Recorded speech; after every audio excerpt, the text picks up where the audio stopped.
We've signed some executive orders that were very important. যুক্তরাষ্ট্রের পররাষ্ট্র মন্ত্রণালয় বিদেশের সব ধরনের সহায়তা কার্যক্রম স্থগিত করেছেন এবং নতুন সাহায্য অনুমোদন বন্ধ রেখেছে।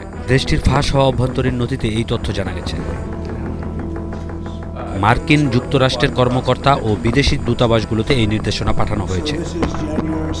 মার্কিন প্রেসিডেন্ট ডোনাল্ড ট্রাম্প সোমবার একটি নির্বাহী আদেশ জারি করেন। এরপরই এই বিদেশি সহযোগিতা বন্ধের বিষয়টি সামনে আসে। ফাঁস হওয়া এই নথি অনুযায়ী আগামী 90 দিনের জন্য সব মার্কিন বৈদেশিক সহায়তা কর্মসূচি সাময়িকভাবে বন্ধ করা হয়েছে। প্রাথমিকভাবে যে সব বৈদেশিক সহযোগিতা স্থগিত করা হয়েছে সেগুলো বর্তমান মার্কিন প্রশাসনের পররাষ্ট্রনীতির সাথে সামঞ্জস্যপূর্ণ কিনা তা খতিয়ে দেখা হচ্ছে। সরকারি তথ্য অনুযায়ী 2023 সালে যুক্তরাষ্ট্র আন্তর্জাতিক সাহায্যের জন্য 68 বিলিয়ন মার্কিন ডলার খরচ করেছে, যা বিশ্বের সর্বোচ্চ।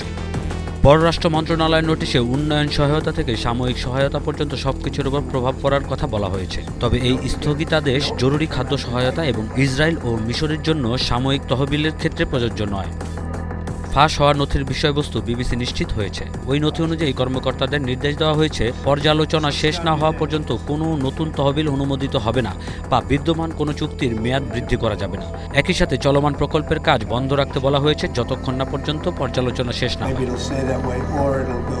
কর্মকর্তাদের কাছে পাঠানো চিঠিতে বলা হয়েছে পর্যালোচনার পর পররাষ্ট্রমন্ত্রী সিদ্ধান্ত না দেওয়া পর্যন্ত সংশ্লিষ্ট চুক্তির শর্তানুযায়ী কর্মকর্তাদের যেন অনতিবিলম্বে কাজ বন্ধের নির্দেশনা জারি করেন। মার্কিন যুক্তরাষ্ট্রের নতুন প্রশাসনের নথি অনুযায়ী ট্রাম্প প্রশাসনের পররাষ্ট্রনীতি নিশ্চিত করতে সব বিদেশি সাহায্যের বিস্তারিত পর্যালোচনা আগামী 85 দিনের মধ্যে সম্পন্ন করবে। পররাষ্ট্র মন্ত্রণালয়ের সাবেক সিনিয়র কর্মকর্তা বিবিসিকে জানিয়েছেন এই নোটিশ যুক্তরাষ্ট্রের অর্থায়নে বিদেশি সাহায্যের কর্মসূচির উপর অনেক বড় ধরনের প্রভাব ফেলতে পারে।